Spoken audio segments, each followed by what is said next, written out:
د پاسپورت ریاست لخوا تازه او ډیر ښه خبر اعلان شو. د افغان نیوز قدرمن لیدونکو په مکړې د ورځې تازه او مهم خبر ته. پاسپورت ریاست په آفلاین بڼه د پاسپورتونو د ویش لړۍ پیلېږي.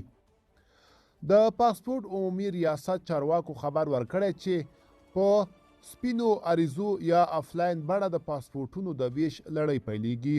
د پاسپورت عمومي ریاست پر ایکس پاړه په یوه خپره شوې ویډیو کې د یاد ریاست رئیس ویلي چې دوی په آفلاین بڼه د پاسپورت د ویش دغه لړۍ د روانې مرغومې میاشتې په 20 نیټه د چهارشنبې په ورځ پیل کړي.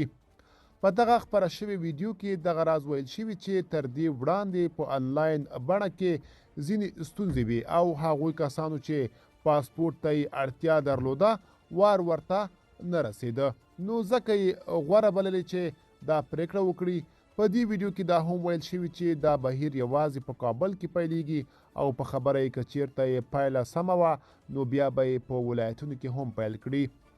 تاسې د دې پریکړې په اړه څه نظر لرئ؟ که کوم نظر لرئ په کومنټ کې ولیکئ. تر بیا ښه وخت، ښې چارې.